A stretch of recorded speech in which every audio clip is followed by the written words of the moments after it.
ऐसा कोई जन्म नहीं है जिस जन्म में हमको भोजन नहीं मिलेगा। ऐसा कोई जन्म नहीं जिस जन्म में हमारी पत्नी नहीं होगी, हमारा पति नहीं होगा, हमारे बच्चे नहीं होंगे। ऐसा कोई जन्म नहीं है जिस जन्म में हमारा रहने का कोई स्थान नहीं होगा। संपूर्ण जन्म में जितने भी जलचर, थलचर, वायुचर, जितने भी हमारे जन्म हैं, प्रत्येक जन्म में, हर एक जन्म के अंतर्गत हमारी पत्नी, हमारे बच्चे, हमारा कुटुंब, हमारा परिवार सब कुछ होगा। पर प्रत्येक जन्म में भगवान की कथा नहीं हो सकती और भगवान को चढ़ाने के लिए एक लोटा जल हमें प्राप्त नहीं हो सकता। मिला मौका ये शरीर से, मिला ये शरीर, कुछ अच्छा कर कर जाना। जाते तो सभी हैं, मरेंगे तो सब। कौन सा सीवर वाला महाराज अमर बूटी खाकर आया है, जाएगा तो वो भी, और जाना आपको भी है। संसार का कोई एक व्यक्ति ऐसा नहीं जो मृत्यु से पीछे हट जाए।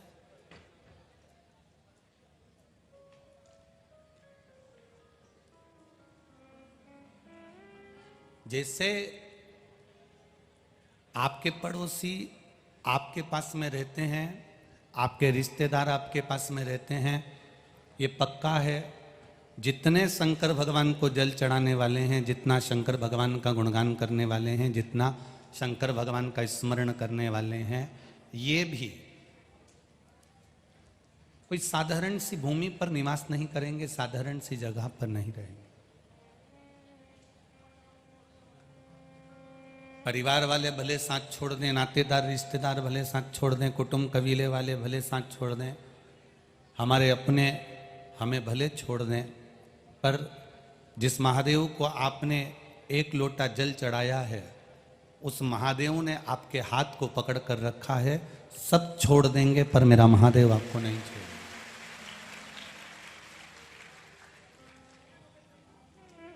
हर छोड़कर चला जाएगा, कुटुंब, परिवार, नाते, रिश्ते सब छोड़ दें। हवन में, आहुति में घी डाला जाता है। अब आहुति में घी डालते हैं, हवन में घी डालते हैं, क्यों डालते हैं? तो कहा कि अग्नि प्रकट होती है। तो अग्नि तो केरोसिन का तेल डाल दोगे तो भी प्रकट हो जाएगी। बोलो सही है कि गलत है? मिट्टी का तेल डालोगे, केरोसिन का तेल डालोगे, घासलेट का तेल डालोगे तो क्या अग्नि प्रकट नहीं होगी? मिट्टी के तेल से, घासलेट के तेल से, केरोसिन के तेल से भी अग्नि प्रकट हो सकती है। पर यज्ञ में, आहुतियों में, हवन में केरोसिन का तेल, मिट्टी का तेल, घासलेट का तेल नहीं डाला जाता, घी डाला जाता है। किस लिए? क्योंकि हवन में भक्ति की जरूरत होती है, अहंकार की नहीं। घासलेट का जो तेल होता है, मिट्टी का जो तेल होता है, उसको आगी में आप यूं डालो, एकदम भभक के ऊपर जाएगा। पर उसी अग्नि में आप एक कटोरा भरकर घी डाल दो, एकदम भभक कर अग्नि ऊपर नहीं जाएगी, धीरे से जाएगी, एकदम स्लो जाएगी, एकदम आराम से जाएगी। घासलेट का तेल डाला, पेट्रोल डाला, डीजल डाला तो एकदम आग भभक जाएगी, एकदम अग्नि तेज हो जाएगी। पर घी डाला तो वो अग्नि एकदम भभकेगी नहीं, धीरे से अग्नि पकड़ेगी, तब धीरे से वो अग्नि फिर आंच पकड़ेगी और फिर ऊंची जाएगी। उसी तरह अहंकार व्यक्ति का तुरंत भभक जाता है, अभिमान व्यक्ति का तुरंत, जैसे पेट्रोल डाला, डीजल डाला, घासलेट, केरोसिन तेल डाला और अग्नि प्रगटी, एकदम आग भभक गई, एकदम आग तेज हो गई। अहंकार एकदम भभक सकता है, अभिमान एकदम भभक सकता है, अहंकार एकदम प्रकट हो सकता है। जरा सा किसी ने कुछ कहा और आपका अभिमान प्रकट हो गया, मैं तुम्हें जान लूंगा, मैं तुम्हें देख लूंगा, मैं तुम्हें समझ लूंगा, मैं ऐसा कर दूंगा, मैं वैसा कर दूंगा, ये तुम्हारा अभिमान है। ये एकदम भभक जाता है। पर जो घी की आंच होती है, जो घी अग्नि में डाला जाता है, जो घी हवन में डाला जाता है, जो घी साकल्य में छोड़ा जाता है, वो अहंकार का नहीं होता, वो भक्ति का होता है। इसलिए उसमें आंच एकदम तेज नहीं हो पाती, उसमें नम्रता की आंच चलती है। नम्र भगवान को पाने का सबसे सुंदर तरीका है आपके भीतर की नम्रता। परमात्मा को पाने का सबसे सुंदर तरीका है आपके भीतर की सहनशीलता। भगवान को पाने का सबसे सुंदर तरीका है आपकी वाणी की मिठास। एक तोता, आप में से कई लोग होंगे जिनके घर में मिट्ठू होगा, तोता होगा, उसको लोग हरी मिर्ची खिलाते हैं। बोलो सही है कि गलत है? खिलाते हो कि नहीं खिलाते? तोते को हरी मिर्ची खिलाते हैं तो भी वो मीठा बोलता है, और इंसान रोज आधा किलो शक्कर खा जाता है तो भी कड़वा बोलता है। तोता हरी मिर्ची खाने के बाद भी मीठा बोल रहा है। श्री स्वामी समर्थ जी जब मिर्ची को खाते थे, श्री स्वामी समर्थ जी जब मिर्ची को मुख में लेते थे तो उनके पास में बैठे हुए उनके भक्त कहते थे, गुरुदेव आप कुछ अच्छा पाने का प्रयास क्यों नहीं करते? आप कुछ अच्छा खाइए ना, हम आपके लिए पकवान लाते हैं, लड्डू लाते हैं, पेड़ा लाते हैं, हम मिठाई लाते हैं, हम आपके लिए ये लेकर आते हैं, हम आपके लिए वो लेकर आते हैं। श्री स्वामी समर्थ जी कहते हैं, मिर्ची खाने वाला तोता मीठा बोल देता है, पर मीठा खाने वाला भी एक दिन कड़वा बोल देता है। इसलिए मिर्ची से हेत कर ली ना तो कोई दिक्कत वाली बात नहीं, कोई बात नहीं। हमने हेत तो मिर्ची से करिए, हमने पाया तो मिर्ची को है। काम, आसक्ति, लोभ, तृष्णा, अहंकार, ये कहीं ना कहीं हमें परमात्मा से दूर कर देता है। तन को धोने के कितने सारे साबुन मिलते हैं भाई, जरा विचार करिएगा। एक से बढ़कर एक साबुन, बाजार में चले जाओ, बहुत जोरदार जोरदार साबुनों का नाम आपको मिल जाएगा। साहब ये वाली कंपनी का है, साहब गोदरेज का है, साहब पेयर्स है, साहब लक्स का है, साहब लाइफ बाई का है, साहब ये वाला है, साहब ब्रिज का है, साहब ये है, साहब वो है, कहीं मोती का है, कहीं इसका है, कहीं उसका है। विचार करिए। तन को धोने के साबुन बहुत सारे मिल रहे हैं, तन को धोने के साबुन बाजार में बहुत मिल जाते हैं, और आप तन धो भी लेते हो। पर आज तक ऐसी कोई दुकान नहीं मिली जहां पर मन को धोने का साबुन मिलता हो, जहां से हम साबुन खरीद लाएं और अपने मन को धो लें।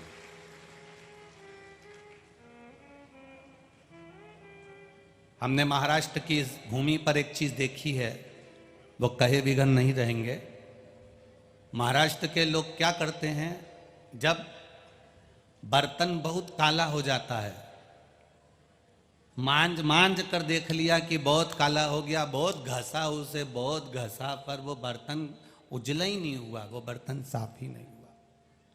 तो महाराष्ट्र के लोग इतने चतुर होते हैं, उस बर्तन को छाछ में या बर्तन के अंदर छाछ भर देते हैं। क्या भर दी है? छाछ। छाछ बोलते हो, मई बोलते हो, क्या बोलते हो? छाछ बोलते हो। तो महाराष्ट्र के लोग जो बर्तन ज्यादा काला हो गया, साफ नहीं हो रहा, उसमें छाछ भर देते हैं और थोड़ी देर रख देते हैं। अब बहू कहती है माँ बहुत काला है, माँ कह देती है छाछ भर के रख दे, पड़े रहने दे, 2-4-8 घंटा छाछ भरी रहेगी ना, साफ हो जाएगा। अब बर्तन जब साफ नहीं होता तो उसको छाछ में डुबो दिया जाता है, उसके अंदर छाछ भर दी जाती है। महाराष्ट्र के लोग, महाराष्ट्र के ही नहीं कई जगह पर हमने देखा, जो बर्तन साफ ना हो, जो बर्तन साफ नहीं हो रहा हो, उस बर्तन में लोग छाछ भर देते हैं। उस बर्तन में छाछ भर दिया। अब छाछ भर दिया तो बर्तन को मांजने की जरूरत नहीं है, बस छाछ भरी रहने दो, भरी रहने दो, भरी रहने दो। एक दिन, पूरा दिन, 24 घंटे, 8 घंटे, 10 घंटे तक जब वो छाछ भरी रहेगी तो वो छाछ बर्तन को अपने आप साफ कर देगी। छाछ में खटास होती है, जिस खटास से बर्तन साफ हो जाता है, वो बर्तन एकदम क्लीन हो जाता है। बस हमें भी महाराष्ट्र की भूमि से ये सीखना है, जो बर्तन साफ ना हो उसको छाछ में डुबो के रख दो। उसी तरह अगर हमारा मन संसार में कहीं ना लग रहा हो, अर्थात हम कामी, लोभी, वासनावान, अहंकारी, तृष्णावान, ना जाने कितना कितना बर्तन गंदा हो गया, तो इस बर्तन को भी, इस शरीर को भी, इस मन को भी भगवान के भजन रूपी छाछ में डुबो के रख दो, बर्तन साफ हो जाए। तन धोने का साबुन मिल सकता है,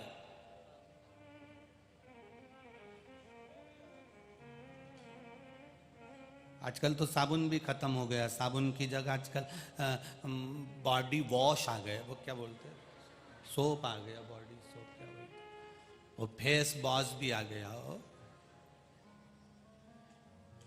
इतना लोगों ने प्रोग्रेस करी, इतनी इतनी तुकतान लगाई, इतनी तुकतान लगाई, इतनी प्रोग्रेस कर ली कि साबुन भी पकड़ना नहीं पड़ेगा, केवल होटल में जाके यूं दबाओ, यूं निकले, लगाई लो पोता, नहा के बाहर।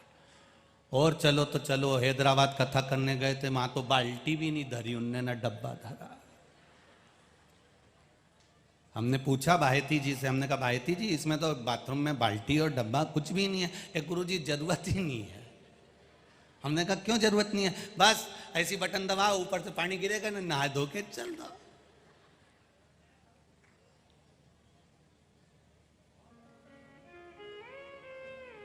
इतनी प्रोग्रेस करी, बहुत उन्नति हमारे राष्ट्र ने करी है, मना नहीं है, पर एक उन्नति इस राष्ट्र की जो पुरानी है उसको अपने जीवन में उतार कर रखना, भगवान की भक्ति, ये उन्नति सबसे पुरानी है। इसका भजन करते करो भजन।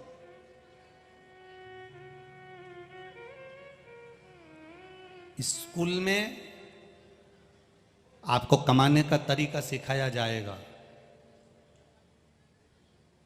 स्कूल में आपको डिग्री प्राप्त करने का तरीका सिखाया जाएगा, स्कूल में आपको कमाने का तरीका सिखा दिया जाएगा, पर घर के संस्कार, परिवार के संस्कार आपको कमाने का तरीका सिखाएं चाहे ना सिखाएं, पर आपके भीतर अहंकार ना आए, ये घर का, परिवार का संस्कार हमें सिखा देगा कि हमें कैसे रहना, हमें किस तरह से रहना।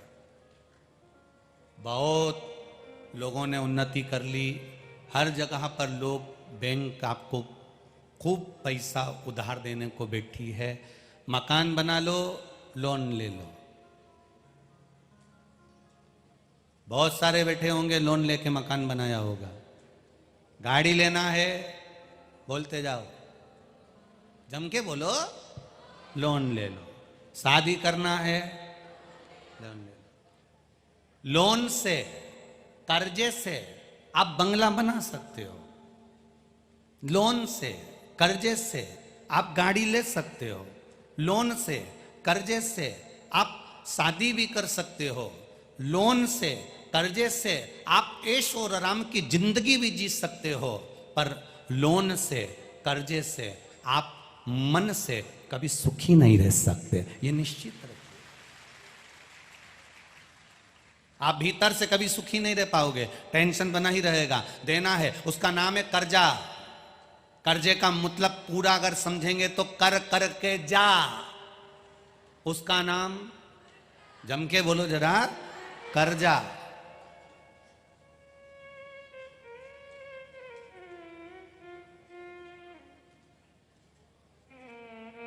एक मुंबई में, पूना में, दिल्ली में फ्लैट लिया, एक फ्लैट लिया और उसका कर्जा चुका चुका के खुद आखिरी में अर्थी पे लेट गया, उसी का नाम है फ्लैट, अंत में जाके लेट। पूरी जिंदगी कर्जा चुकाता रहा, पूरी जिंदगी। बनाया फ्लैट, अपनी तनख्वाह से पैसे कटवाए, अपनी तनख्वाह से पैसे कटवाए, अपनी तनख्वाह से कटते रहे वो फ्लैट। बाद में किसके काम आया? तुम पूरी जिंदगी लोन भरते रहे भरते रहे भरते रहे, ना पत्नी ने वो कर्जा चुकाया ना बच्चों ने कर्जा चुकाया, पूरी जिंदगी तुमने कर्जा चुकाया, सुख से दो रोटी नहीं खा पाए। इसलिए शिव महापुराण की कथा कहती है जितना कमा रहे हो उसमें से थोड़ा सा बचत कर कर अपना भरण पोषण सही तरीके से करो। मत कहीं दान करो, कहीं मत दो, कम से कम अपने ऊपर खर्च करो और अपनी जिंदगी सही जीने का प्रयास करो।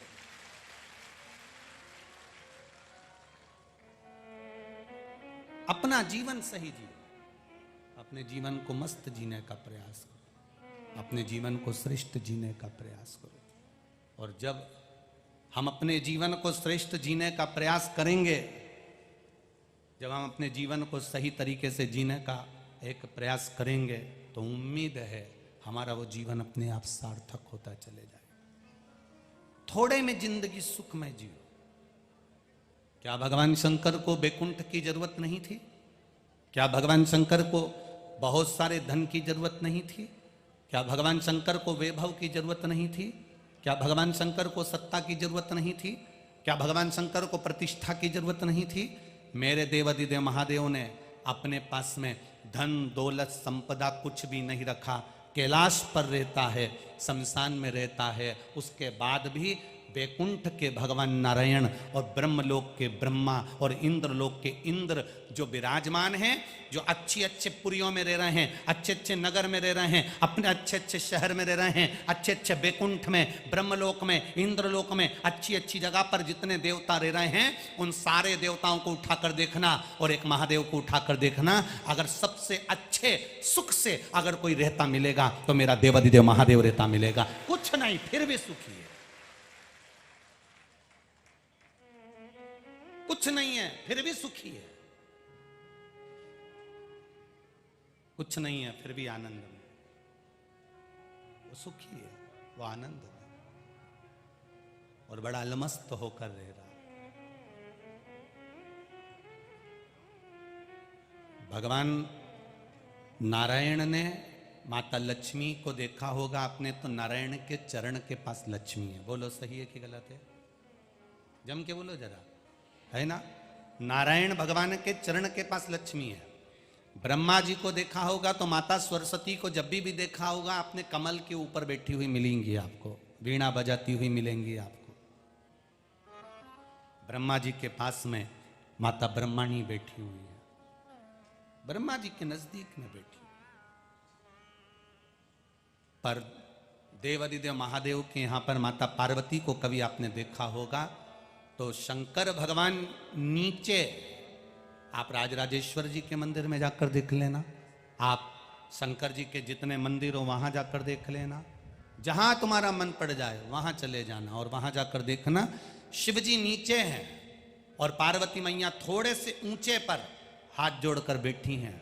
शंकर भगवान ने अपनी धर्मपत्नी को आदर दिया, सम्मान दिया, अपने स्थान से ऊंचा स्थान दिया, इसलिए संसार के लोग आज भी माता पार्वती और महादेव की पूजन करते हैं।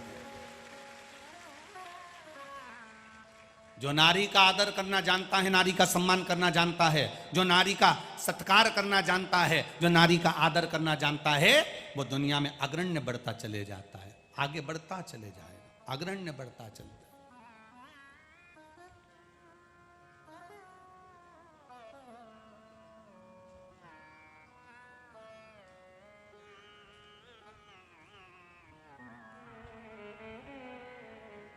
श्री स्वामी समर्थ जी को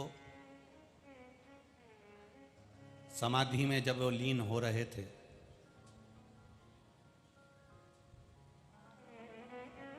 समाधि में जब वो जा रहे थे श्री स्वामी समर्थ जी,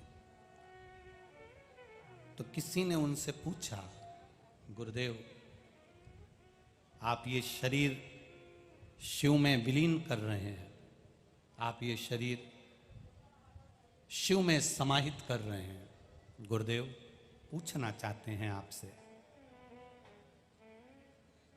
आप प्रसन्न होकर जा रहे हैं इस संसार सागर से?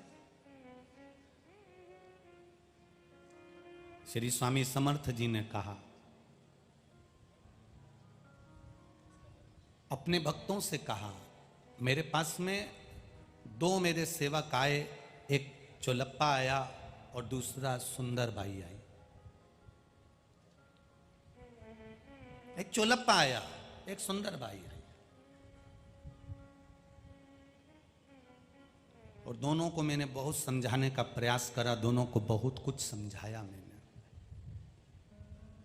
पर ये समझ नहीं पाए।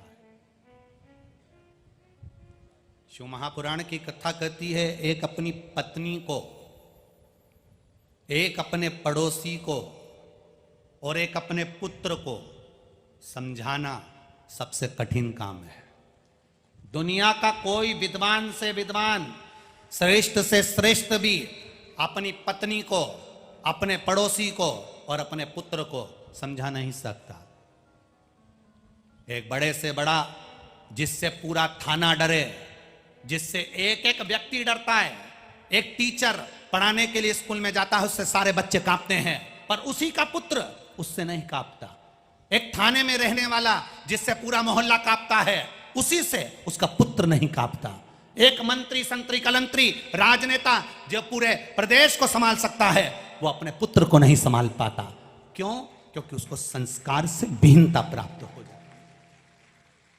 कहीं ना कहीं वो अपने मित्र दोस्त को प्रथमता दे जाता है, अपने पिता से ज्यादा।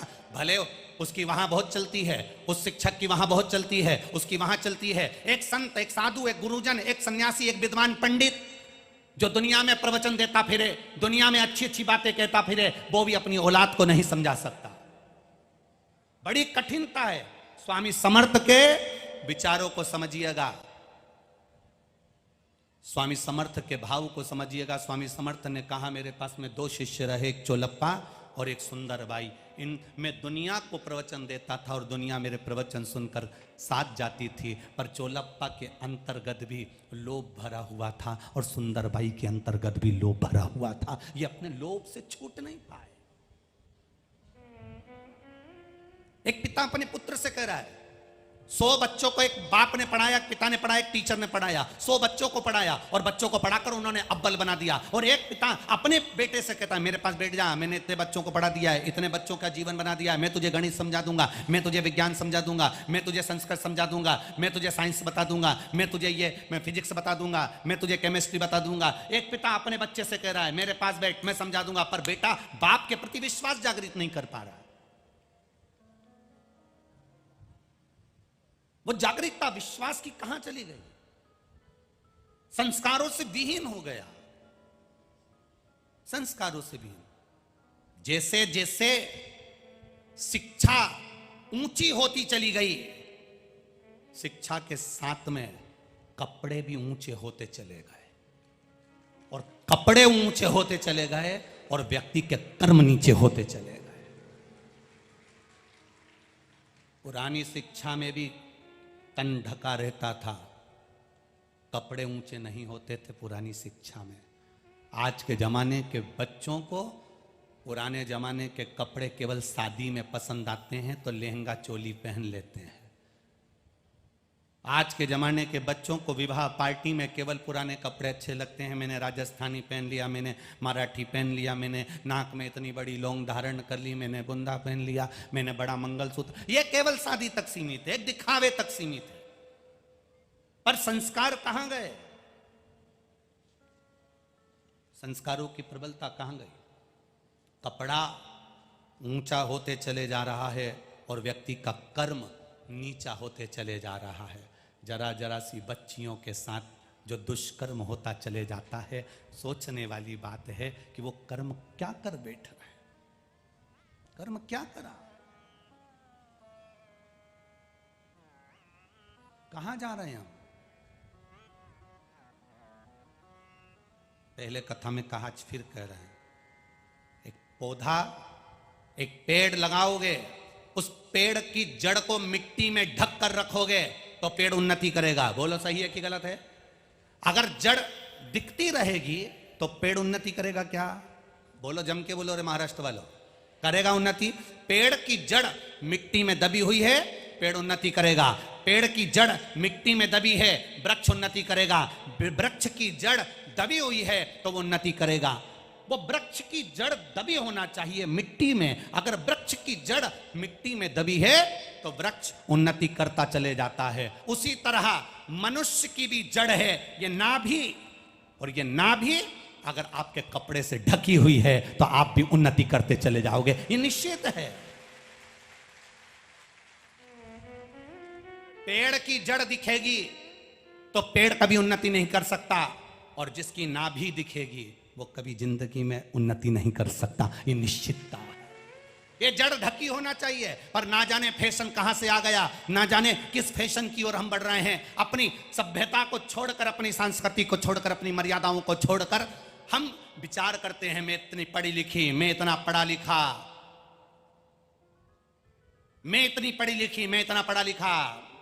बहू कह देती है मैं तुम्हारी मम्मी की नहीं सुन सकती, मैं तुम्हारे पापा की नहीं सुन सकती, मैं पढ़ी लिखी हूं। माना तुम पढ़े लिखे हो, माना तुम विद्या अध्ययन करे हो, पर अपनी शिक्षा के साथ में वस्त्र को ऊंचा मत होने दो, वस्त्र को पूर्ण ढका हुआ होने दो, तो वो शिक्षा तुम्हारी पूजनीय है।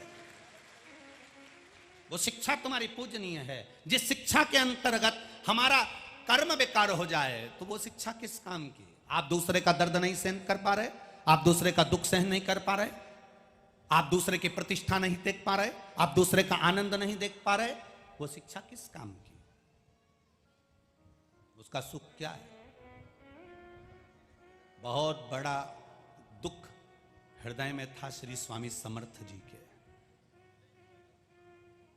सुंदरबाई जब स्वामी समर्थ जी के दर्शन करने के लिए लोग आते थे तो सुंदरबाई फटे हुए कपड़े पहन लेती थी। पढ़ी है कथा कि नहीं पढ़ी, बोलो जम के बोलो जरा, अरे बोलो तो जम के, पढ़ी है सबने। सुंदरबाई फटे कपड़े पहन लेती थी जब स्वामी समर्थ जी से मिलने के लिए दूर दूर से उनके भक्त आते थे। कितना दुख होता होगा स्वामी समर्थ जी को।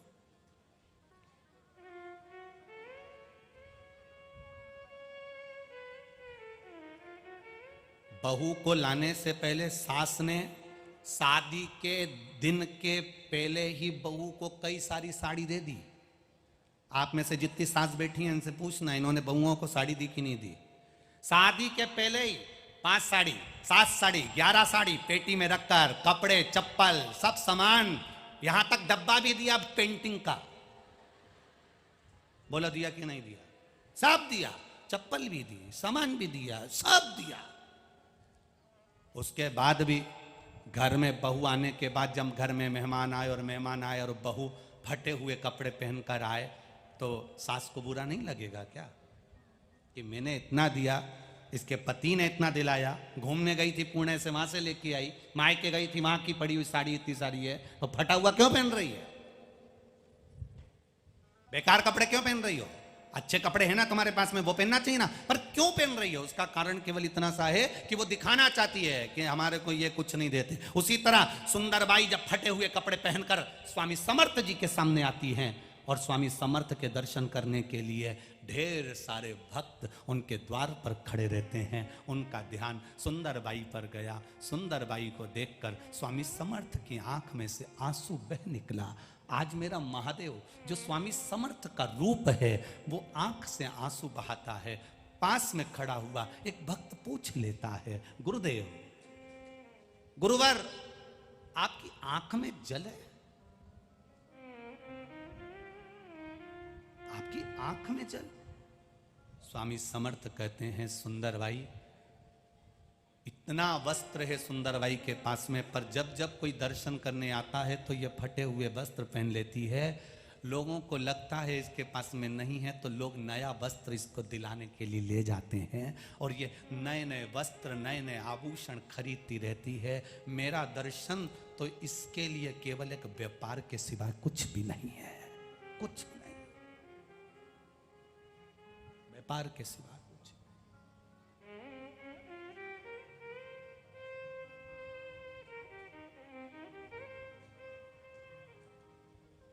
वस्त्र दो, एक चोलप्पा और एक सुंदरबाई, दोनों को देखकर स्वामी समर्थ आखिरी तक सोचते रहे कि इनको मैंने क्या चीज की कमी रखी। गुरु कभी कभी रखता है क्या? एक पिता और एक गुरु, दो ऐसे होते हैं। पिता अपने बेटे को उन्नति करता हुआ देखता है तो जब सबसे ज्यादा खुश होता है, और गुरु अपने शिष्य को बढ़ता हुआ देखता है तो सबसे ज्यादा खुश होता है। बाकी का दुनिया का कोई खुश नहीं होगा।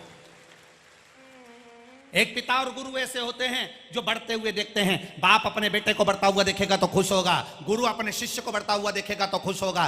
स्वामी समर्थ जी सोचते हैं, मैंने चोलप्पा को इतना अपने पास में रखा, ये बढ़ेगा तो मुझे खुशी होगी, सुंदरबाई बढ़ेगी तो मुझे खुशी होगी। पर कारण तो दूसरा हो रहा है। यहां तो वैभव चाहिए, यहां तो धन चाहिए। गुरु के पास बैठो, सदगुरु के पास बैठो, कभी मौका मिल जाए शिव के पास में बैठो, कभी कोई शिव की चर्चा करने वाला मिल जाए, कोई शंकर का गुणगान करने वाला मिल जाए, कोई शिव तत्व को जानने वाला मिल जाए, और उससे तुम्हारी निगाह मिल जाए ना, प्रयास करना एक बार कहीं गुरु की दृष्टि आप पर पड़ जाए। बस प्रयास करना, जो भगवान का चर्चा करने वाला हो, भगवत भजन करने वाला हो, शिव चर्चा करने वाला हो, शंकर का गुणगान करने वाला हो, राम नाम, कृष्ण नाम, शिव नाम की भक्ति में कोई डूबने वाला हो, उसकी मात्र निगाह से निगाह मिल जाए तो आपको कुछ मांगने की जरूरत ही नहीं पड़ेगी, सब अपने आप प्राप्त हो जाता है। कुछ नहीं मांगा जाता, सब मिल जाता।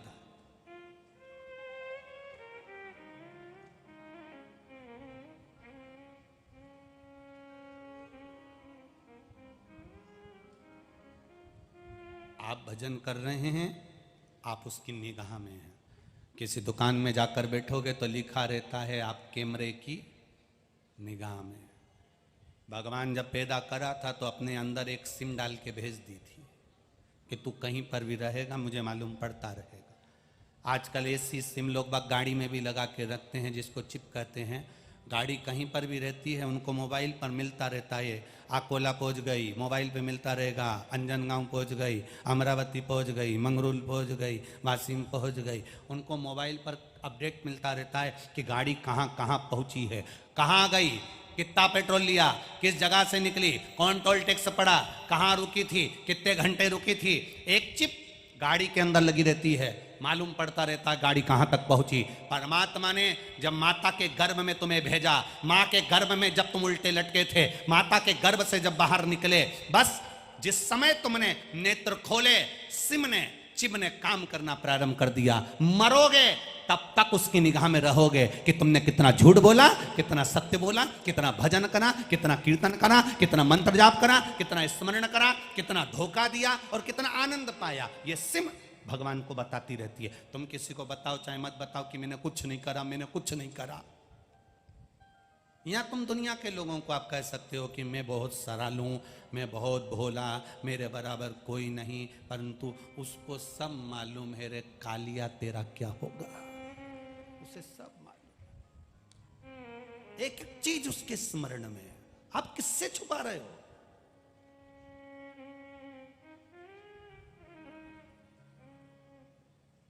आप किससे छुपा रहे हो? कहां छुपा है? आपने जो भजन किया, आपने जो स्मरण किया, आपने जो कीर्तन किया, वो छुपेगा नहीं, वो उसकी प्राप्ति है। हम हर बार कथा में कहते हैं, कथा के पंडाल में बैठे हो, लाखों की संख्या में पहुंचे हो। आज रविवार का दिन है, सुबह 8 बजे से कथा है। रोज तो रात्रि को 3 बजे से लोग आना चालू होते हैं। आज 1:30 बजे रात्रि से ऑटो भरा भरा कर लोग आना चालू हो गए थे। 1:30 बजे रात्रि।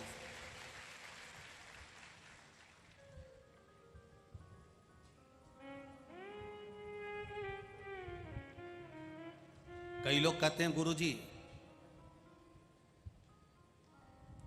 एक बात आप लोगों से कहना चाहेंगे, शिव कथा में जब आप लोग आते हो तो ऐसा लगता है कि हमारे परिवार के हो। मन बड़ा आपसे मिलने के लिए लगा रहता है कि ये लोग बहुत दूर दूर से आए हैं, एक झलक इनकी और हमारी मिलन हो जाए। पर इतनी संख्या में रहते हो, इतनी संख्या में रहते हो, झलक तो जाने दो, पलक ही निकल जाए तो वही बहुत है। झलक तो जाने दो। नींद खुलती रात्रि को तो देखा कि लोग ऑटो में भरा भरा कर आ रहे हैं, पैदल चले आ रहे हैं, कोई खेत में से, जहाँ पार्किंग रोक दी वहाँ से पैदल, कोई के पाँव में तकलीफ, कोई के हाथ में तकलीफ, कोई चल नहीं पा रहा, दूसरे का हाथ पकड़ा है, बच्चे दौड़ रहे हैं, बुजुर्ग कंधे पर पिछोड़ा डालकर दौड़ रहा है, कहीं बुजुर्ग माताएं आगे बैठने के लिए कितनी तत्परता से रात्रि को 1:30 2 बजे आ रही हैं। और सोचो जो 1:30 बजे 2 बजे बुजुर्ग लोग हाथ पकड़ पकड़ के अंधेरे में चलते हुए यहाँ आते हैं, और कुछ लोग VIP बनकर बस आगे आकर बैठने की तुक रहती है। सोचना चाहिए, विचार करिए, अभी अपने मन में विचार लाइएगा, इस चीज का जरूर लाइएगा। हम हर जगह कहते हैं कि VIP पन थोड़ा सा कम करो रे, ये पास की व्यवस्था बंद करो रे, प्रयास करिए, थोड़ा सा VIP पन कम कर दो रे, आप जिंदगी में सुखी हो जाओगे, जीवन का सबसे बड़ा आनंद करिए। हमारा व्यक्ति यहाँ बैठेगा तो ऊपर जाकर भी कह देना मेरा व्यक्ति यहाँ बैठेगा, ना ना, इनकी दशा देखना कभी। अपना गाड़ी का पैसा लगा रहे हैं, 200 रुपए 500 रुपए खर्च कर कर, गाड़ी कर कर, बुजुर्ग माताएं 50 70 100 किलोमीटर दूर से ड्राइवर के हाथ जोड़ रही हैं, भैया हमें अकोला तक ले चलना, भैया हमें अकोला तक ले चलना। गाड़ी करी, 2000 रुपये गाड़ी वाले को दिए, बीच में भी कहीं ना कहीं थोड़ा बहुत रुकते रुकाते पहुंच गए, गाड़ी 1 किलोमीटर दूर रोक दी, वहाँ से बुजुर्ग भी थी, चल रही हैं, आराम से बढ़ती चली जा रही हैं। रात को 1:30 से 2 बजे 3 बजे ऑटो में से जब लोग उतर रहे थे पुल के ऊपर, उनकी दशा तो देखते आप, ऐसे हाथ पकड़कर कांपते हुए हाथों से। तब कथा की जगह संभालना है, पहुंचना है कथा में, और कोई VIP बनकर सवेरे 8 बजे 7:45 बजे यहाँ आकर कहे कि मुझे जगा दो, तो धिक्कार है तुम्हारी जिंदगी को, धिक्कार तुम्हारे जीवन को। काय का जीवन तुम्हारा?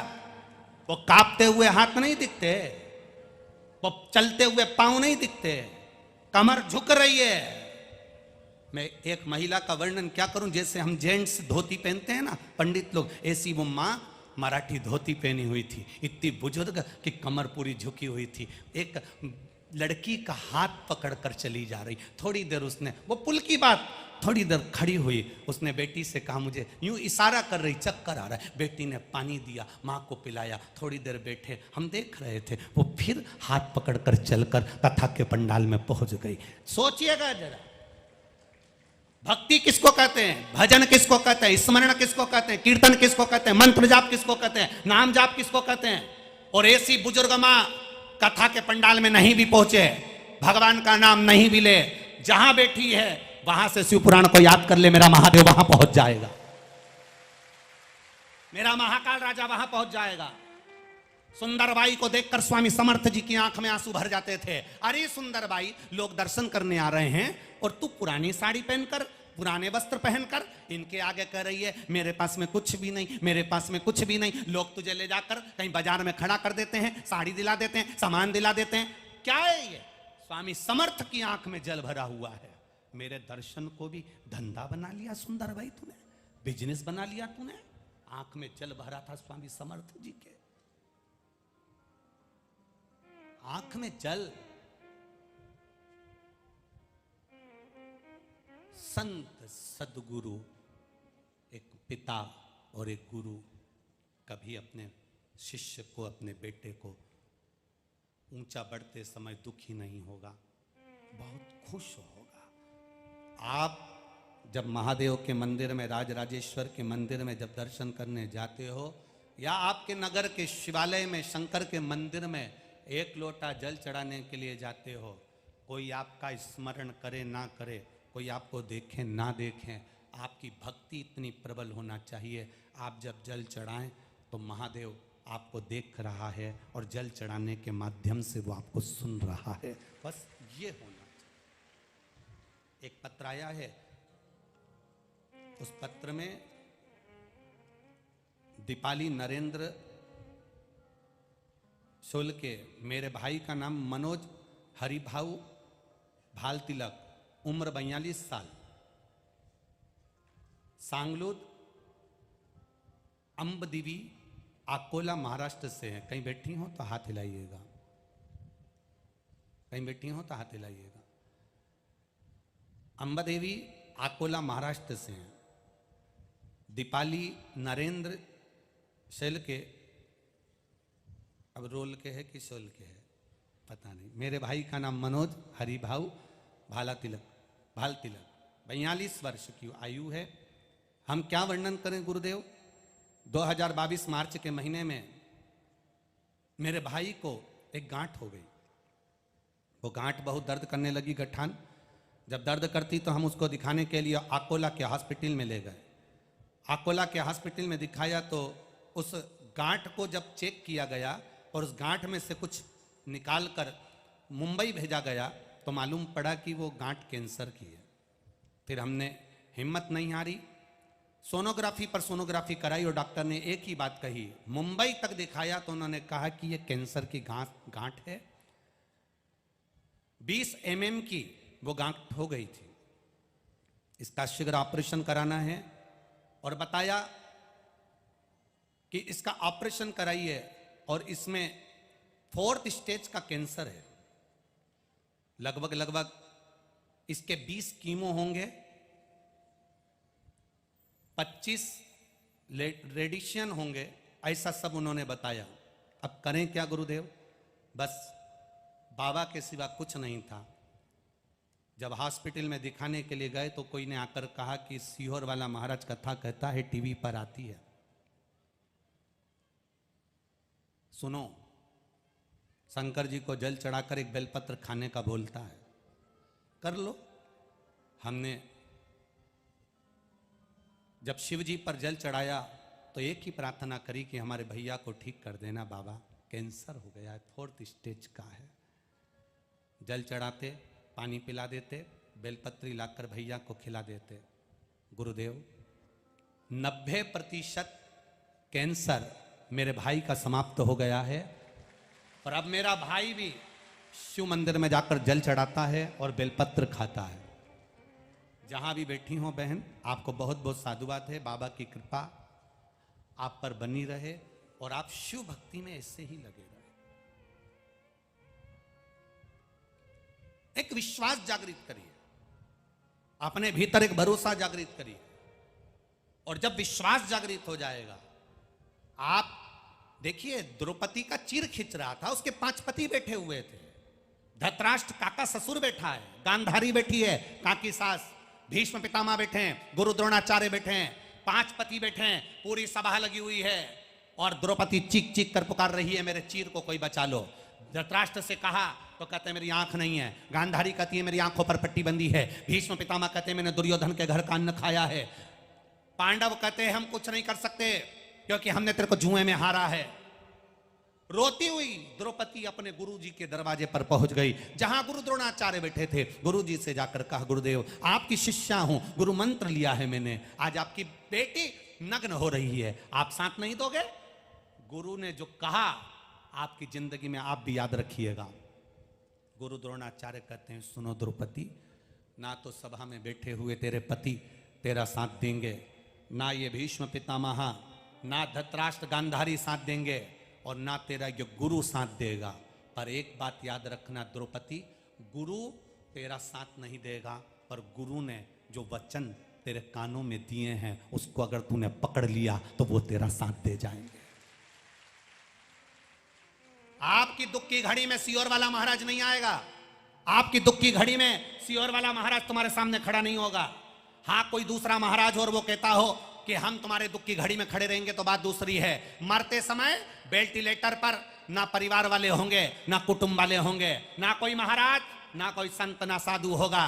उस दुख की घड़ी में वेंटिलेटर पर अंतिम सांसें गिन रहे होगे, शरीर में जब कष्ट होगा, रोग होगा, बीमारी होगी, तकलीफ होगा, दुख आएगा, कोई घर में परिवार में जब कष्ट आएगा, सब अपने साथ छोड़कर चले जाएंगे। उस समय पर जो तुमने शंकर जी को 1 लोटा जल चढ़ाया है वो महादेव तुम्हारा साथ निभा जाएगा, क्योंकि तुमने गुरु की वाणी को अपने भीतर उतारा है, जो गुरु के शब्द को अपने भीतर उतार लेता है। गुरु जी ने कहा है 1 लोटा जल चढ़ाना है, गुरु जी ने कहा है बेलपत्री चढ़ाना है, गुरु जी ने कहा है शंकर जी के मंदिर जाना है। मंदिर ना जाओ तो शंकर का शिखर का दर्शन कर लो। अगर शिखर का दर्शन भी नहीं कर सकते तो कोई शिव पुराण की कथा सुनकर जा रहा है, उसके मुख का दर्शन कर लो। गुरु ने कहा है द्रौपदी गुरु साथ नहीं देगा पर गुरु का वचन साथ दे जाएगा। बस द्रौपदी को याद आया, अब गुरु द्रोणाचार्य भी साथ नहीं दे रहा है। जब गुरु साथ नहीं दे रहा तो गुरु के वचन को याद करा। गुरु ने जो मंत्र दिया था, द्रौपदी ने वो मंत्र पुकारना प्रारंभ करा। द्रौपदी ने वो भजन, आपको भी एक मंत्र प्रतिदिन शिव पुराण में मिल जाता है, श्री शिवाय नमस्तुभ्यम। जब आए दुख की घड़ी जपो, स्मरण करो। गुरु तुम्हारा साथ नहीं देगा पर जिस मंत्र को गुरु ने दिया है, व्यासपीठ पर बैठकर जो वचन गुरु ने दिया है, उस वचन को, उस शब्द को याद करना है। और द्रौपदी ने पुकारा, आखिरी में पुकारा। जब पुकारना प्रारंभ करा तब मेरा द्वारिकाधीश साड़ियों का ढेर लगा दिया, इतना पूर दिया, इतना पूर दिया कि दुशासन खींच खींच कर थक गया। जब मेरा भगवान देता है तो छप्पर फाड़ कर देता है, और जब मेरा भगवान, जब तुम्हें अहंकार आ जाता है तो वापिस लेता है तो कपड़े फाड़ कर लेता है। मेरा मालिक देगा तो छप्पर फाड़ कर देगा। अगर तुम उसकी भक्ति में रमे हो, भजन में रमे हो, परहित में रमे हो, दूसरे के दुख को देखकर दुखी हो रहे हो, प्यासे को पानी पिला रहे हो, भूखे को भोजन करा रहे हो, किसी को औषधि की जरूरत है उसको औषधि दिला रहे हो, किसी को जरूरत है, गर्मी पड़ रही है, धूप पड़ रही है, अपने छाते की ओट तुमने कर दी, एक छाया तुमने कर दी। इतनी चतुर हो गई आजकल की माताएं, कथा सुनने के लिए अगर आती हैं साथ में 2 चादर लेकर आती हैं, बिछाने की चादर भी 2 लाती हैं। एक चादर अपने पड़ोसियों को दे देती हैं। धूप पड़ रही है, 4 बांबू बांध लो और धूप में छांव कर कर बैठ जाओ। शिव महापुराण की कथा 3 घंटे सुनोगे, अपने घर चले जाओगे। उसने सेवा तो कर ली। इतनी चतुर, इतनी समझदार मेरे यहाँ माताएं इस शिव महापुराण की कथा में आती हैं। अपना चादर दे देती हैं, ओढ़ लो, बिछा लो, ले छाया कर लो, कथा सुन लो, आराम से सुनो, फिर अपने घर चले जाओ। आराम से सुनो, अलमस्त होकर सुनो, अलमस्त से सुनो। कोई पानी पिला रहा है, कोई कुछ बांट रहा है, कोई कुछ बांट रहा है। ये मेरे भोलेनाथ ने जिनको दिया है वही तो लुटा रहे हैं। जिनको दिया और वो लुटा ना पाए तो जिंदगी बेकार। जिनको दिया, देने के बाद भी लुटा ना पाए तो जीवन बेकार है तुम्हारा। किस काम की जिंदगी? बाप अपने बेटे के लिए जोड़ जोड़ कर मर जाता है। बेटा एक दिन शेयर मार्केट में बैठता है, सारा की सारा चपत कर बैठता है। क्या करे उस धन का? धन धन करने वाले का भी एक दिन हो जाता है निधन। फिर मुर्दे से उठाकर कहो ले 2000 रख लो, अब वो कहेगा नी धन। आखिरी में कल्ला ठट होकर एकदम कल्ला पड़ा हुआ है। पहले धन धन करता था, 5000 ले लिए, 2000 ले लिए, 10,000 चले गए, 40,000 मिल गए, 1 लाख बच गए, 50,000 चले गए, 25,000 गए। धन धन धन धन धन धन, और एक दिन हो गया, जम के तो बोलो, निधन। अब वो धन किस काम का? फिर बच्चे भी 10वें के दिन 12वें के दिन पिंड दान कर रहे। पिंड करना मतलब पिंड छुड़ाना। 10-12 ब्राह्मण को भोजन करा के पिंड छुड़ा लेते हैं और पूरी प्रॉपर्टी अपनी करके बैठ जाते हैं। एक इतना बड़ा आटे का पिंड देते हैं और पिंड छूट गया। एक पिंड इतना बड़ा आटे का, चावल का देकर पिंड छुड़ा लिया। और जीजियों और मेरे जीजाओं, आप हो चाहे हम हो, दुनिया के लोग आपसे भी और हमसे भी ऐसे ही पिंड छुड़ाएंगे। इसलिए मनुष्य का शरीर मिला है। तुम्हारे नज़दीक में अगर कथा हो रही है, किसी को 1 रुपया भी मत दो। अपना हाथ से बिस्कुट लाओ, अपने हाथ से रोटी लाओ, अपने हाथ से पानी की बोतल लाओ, अपने हाथ से जल लाओ और पिलाओ, खिलाओ और अपनी जिंदगी का आनंद पाओ। अपने हाथों से कर चलो। वापिस ये मनुष्य की देह नहीं मिलेगी। आकोला में फिर वापस कथा होने वाली, इतनी जल्दी नहीं है। वो तो कोई आकोला वालों के पुण्य थे, गजानन बाबा को सुनना थी और राज राजेश्वर को कराना थी। तो ये दुबे जी और चौरसिया जी ने ये कथा का आयोजन रख दिया, हो गया। ये कहीं उसकी कृपा थी।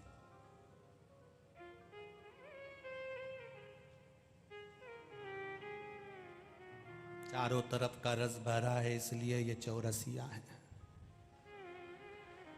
तो उसी रस को यहाँ बिखेरने के लिए इनने दुबे जी और इन्होंने बड़ा भाव रख कर कथा रखी है। सुख को पाओ, ये बार बार नहीं मिलेगा। अपनी मस्ती में रहो। 7 दिन हैं आपके और हमारे।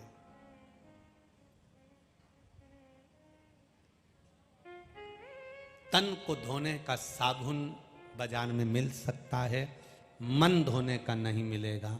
मन धोने का साबुन ये शिव महापुराण की कथा है। इस मन को धो दे, मन को धो दे। जिस वॉशिंग मशीन अगर तुम्हारे घर में है तो कपड़े धोने के बाद उसको धो के रखना पड़ता है। बोलो सही है? अगर वॉशिंग मशीन को कपड़ा धोने के बाद धोकर नहीं रखोगे, साफ कर कर नहीं रखोगे, तो दूसरे दिन वो वॉशिंग मशीन काम नहीं करेगी। वो वॉशिंग मशीन काम नहीं करेगी। अगर धोकर साफ कर कर नहीं रखा तो वो काम नहीं करेगी।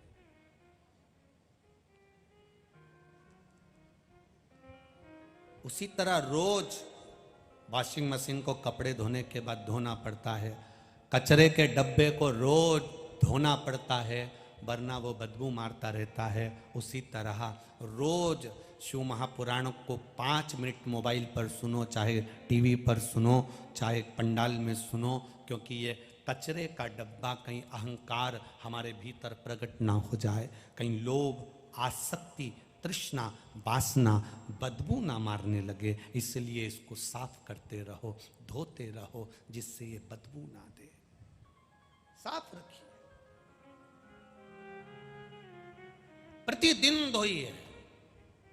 चाय का दाग लग जाए, अब्बी की अब्बी धो लो, नहीं तो चाय का दाग बाद में पक्का हो जाएगा, धुलेगा नहीं। कॉफी का दाग लग गया, बाद में धुलेगा नहीं। अब्बी की अब्बी धो लो। आज झूठ बोला तो आज ही श्री शिवाय नमस्तुभ्यम कह लो, आज का दाग आज ही धो लो।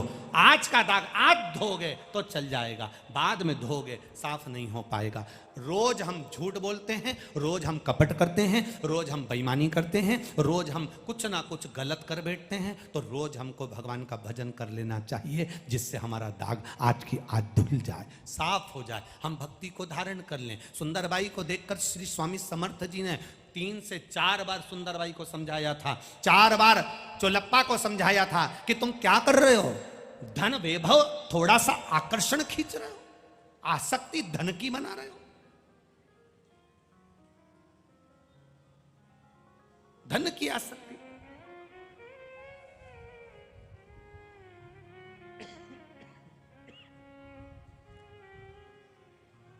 जब पूर्ण विश्वास आपका परमात्मा की ओर हो जाता है तो भगवान देता भी खुश होकर है।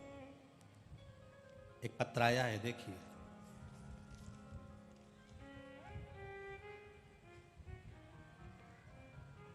मेरा नाम गीता भीमराव,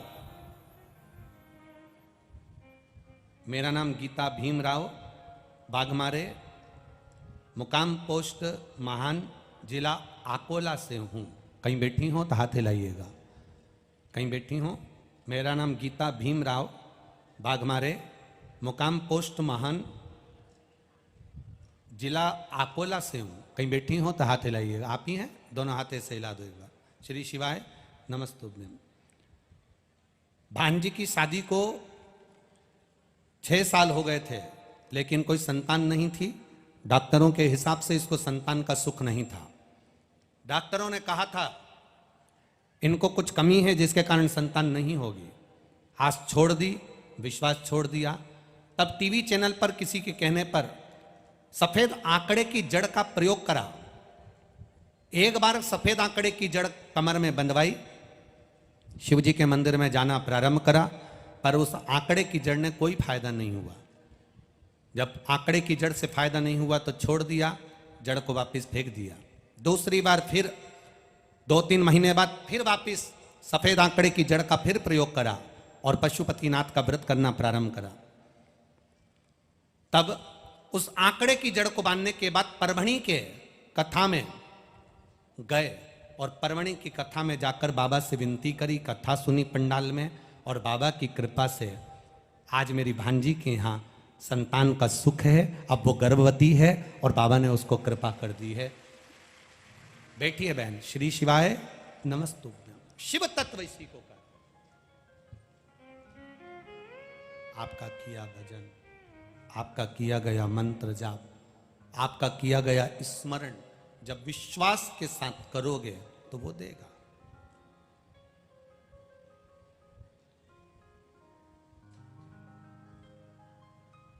जिसके घर से एक लोटा जल भरकर शिव जी के मंदिर तक जाता है, वो घर घर नहीं रहता, वो काशी, हरिद्वार और केदार बन जाता है। जहां का जल महादेव को चढ़ने के लिए जा रहा।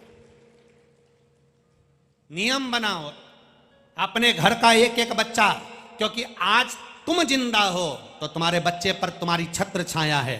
जिस दिन चले जाओगे, बच्चे जब अकेले रह जाएं तो बच्चों की आदत होना चाहिए एक लोटा जल चढ़ाने की।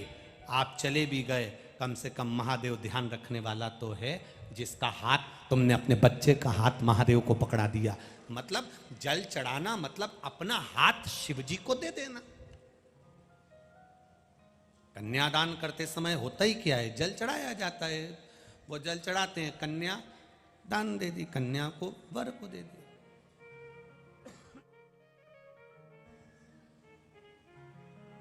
वर को प्रदान कर। उसी तरह जब हम जल चढ़ाते हैं देवाधिदेव महादेव को, तो हमने अपना सर्वस्व महादेव को दे दिया। तन मन धन सब है तेरा, स्वामी सब कुछ है तेरा, तेरा तुझको अर्पण, प्रभु का प्रभु को समर्पण, क्या लागे मेरा। ओम जय जगदीश हरे। मात पिता तुम मेरे, शरण गऊं मैं किसकी, तुम बिन और ना दूजा, प्रभु बिन और ना दूजा, आस करूं मैं किसकी। ओम जय जगदीश हरे। विषय विकार मिटाओ, पाप हरो देवा, स्वामी कष्ट हरो देवा, श्रद्धा भक्ति बढ़ाओ, सब में प्रेम बढ़ाओ, संतन की सेवा। जय जगदीश हरे। श्रद्धा बढ़े, विश्वास बढ़े, दृढ़ता बढ़े, भरोसा बढ़े, आपके चरणों में हमारी रुचि बढ़े। कुछ देव ना देव, महादेव इतनी कृपा करना, मेरे जीवन के हर पल, हर घड़ी में, हर क्षण में आप याद रहो। मैं जब हारता हूं तो जय महाकाल कहता हूं, जब मैं जीतता हूं तो जय महाकाल कहता हूं, मैं जब पछताता हूं तो जय महाकाल कहता हूं, जब मैं बेभव में आ जाता हूं तो जय महाकाल कहता हूं, जब मैं सोता हूं तो जय महाकाल कहता हूँ, जब मैं जागता हूँ तो जय महाकाल कहता हूँ। मेरी रोम रोम में महाकाल समाया है। बस ये भाव आपके भीतर आना चाहिए। आपके भीतर हर पल, हर घड़ी, हर क्षण वो शब्द स्मरण होना चाहिए। कहीं अगर दुख की घड़ी में भी आ जाओ तो आपके भीतर होना चाहिए, मैंने एक लोटा जल चढ़ाया है, मैंने शंकर भगवान को एक लोटा जल चढ़ाया है, मेरा बाबा मुझे खड्डे में नहीं डाल सकता, मेरा बाबा मुझे दुख नहीं दे सकता। फोर्थ स्टेज का कैंसर भी अगर वो सही कर सकता है, मैंने शिव महापुराण की कथा में सुना है, फोर्थ स्टेज का कैंसर भी अगर वो सही कर सकता है तो मेरी बीमारी तो थोड़ी है, मेरा हाथ पकड़कर वो पार कर सकता है। ये मेरा विश्वास कहता है, ये मेरा भरोसा कहता है, ये मेरी दृढ़ता कहती है, ये मेरा विश्वास कहता है। वो सहज नहीं है, वो सरल नहीं है, ये मेरी दृढ़ता कर रही है, ये मेरा विश्वास कह रहा है। खाली न जाता कोई दर से तुम्हारे, खाली न जाता कोई दर से तुम्हारे, मैं भी खड़ा हूँ नन्ही बाहें पसारे, मैं भी खड़ी हूँ नन्ही बाहें पसारे। अपने हृदय से लगा लो, लगा लो, गिरा जा रहा हो, उठा लो, उठा लो। प्रभु अपने दर से अब तो न टारो, गिरा जा रहा हो, उठा लो, उठा लो। आपका विश्वास दृढ़ हो, भरोसा पक्का हो। जब विश्वास दृढ़ होगा, भरोसा पक्का होगा, आपके भीतर शिव के प्रति विश्वास जागृत होगा, तब शिव को मिलन की देरी नहीं होगी।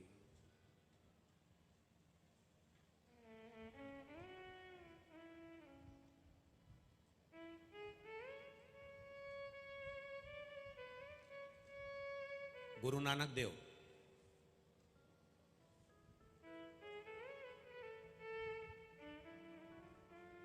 भारत की भूमि के जितने संत हुए हैं, श्री स्वामी समर्थ जी, श्री गजानन महाराज जी, संत एकनाथ जी, संत तुकाराम जी, संत नामदेव जी, भारत की भूमि के जितने संत हुए, महाराष्ट्र के ही नहीं गुजरात के भी जलाराम बप्पा, भारत की भूमि के जितने संत, जितने साधु, जितने सन्यासी, जितने तपस्वी, जितने साधक, जितने उपासक हुए हैं, दुनिया के लोगों को उन्होंने कुछ दिया कि ना दिया, पर एक चीज दुनिया के लोगों को सिखाई है कि उनके दरवाजे से कभी कोई भूखा नहीं गया। आज तक शेगांव से कोई भूखा नहीं गया, आज तक स्वामी समर्थ के दरवाजे से कोई भूखा नहीं गया, आज तक गुजरात के जलाराम बप्पा के दरवाजे से कोई भूखा नहीं गया, आज तक संत एकनाथ जी के दरवाजे से कोई भूखा नहीं गया, आज तक जहां संतों का निवास हुआ है उनके दरवाजे से अक्कलकोट चले जाओ कोई भूखा नहीं गया, शेगांव चले जाओ कोई भूखा नहीं गया, पैठण चले जाओ कोई भूखा नहीं गया, संत के दरवाजे से कोई भूखा नहीं गया। गुरु नानक देव जी ने भी अपना गुरु नानक देव जी ने केवल अपने भक्तों को एक ही बात कही, कोई भूखा ना रहे। इसलिए आज भी गुरुद्वारे में अगर लंगर 24 घंटे भंडारा लंगर चलता रहता है, पाओ पाओ पाई, चखो लंगर, पकाओ लंगर, खिलाओ।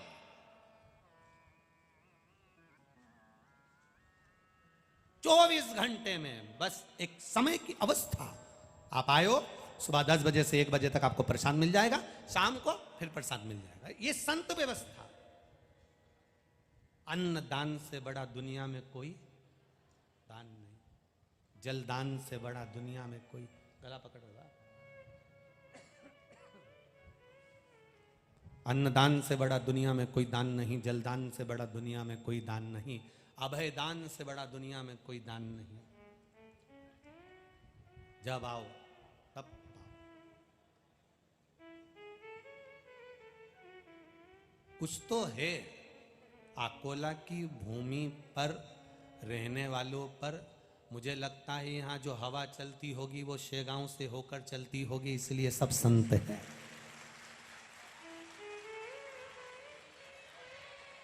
अकोला की भूमि पर जो हवा चलती होगी वो शेगांव से होकर आती होगी, मेरे गजानंद महाराज के गांव से होती हुई हवा यहाँ पहुँचती होगी। इसलिए यहाँ के लोग भी किसी को भूखा नहीं सोने देते, सबको खिलाकर संतुष्ट हो जाते। अतिथि देवो, बोल गजानंद महाराज की, श्री स्वामी समर्थ भगवान की। तो कुछ हवा ऐसी चलती है जो हमको सीख दे जाती है कि कोई भूखा ना। एक बार गुरु नानक देव जी जा रहे थे, उनके साथ में उनका शिष्य जा रहा था मर्दानिया। गुरु नानक देव जी ने कहा, मर्दानिया चल, बहुत दिन से कहीं घूमे नहीं है, घूम के आते। संत तो संत होता है, साधु तो साधु होता है। संतों को जरा भ्रमण का बड़ा शौक रहता है, घूमने का बड़ा शौक रहता है। आप देखो स्वामी समर्थ जी को, अक्कलकोट तो बाद में आए, पहले सब दूर घूम आए, काशी प्रयाग, हर जगह पर स्वामी समर्थ जी घूम कर आए। प्रत्येक जगह,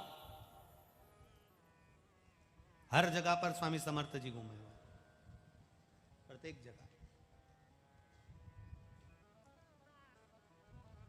घूमने का बड़ा शौक होता है।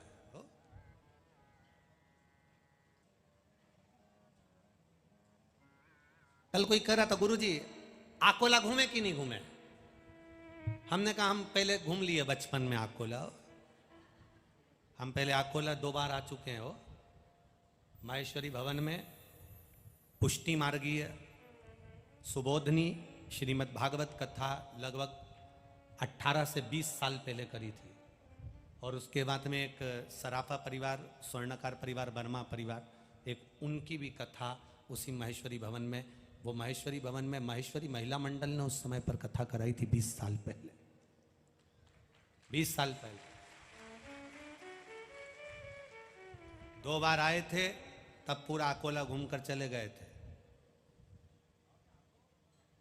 उस समय घूम लिया, अच्छा हुआ।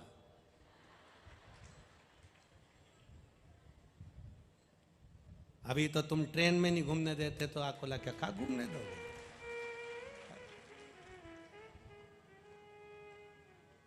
ट्रेन में भी 5 मिनट के लिए वॉशरूम जाओ ना तो मैं सेल्फी स्माइल प्लीज कर। हम कह भी रहे हैं बाथरूम है तो चलता, हमको चलता, लेकिन बाथरूम है, बाथरूम है उधर तो नहीं। प्रभु तेरा साथ न छूटे रे, और छूट जाए संसार, प्रभु तेरा साथ न छूटे। बस जितना देर मिल जाए उतना देर का सत्संग बहुत है, जितना मिल जाए उतना आनंद की अनुभूति बहुत है। मिल तो रहा है बहुत, मिल रहा है बहुत। अब चल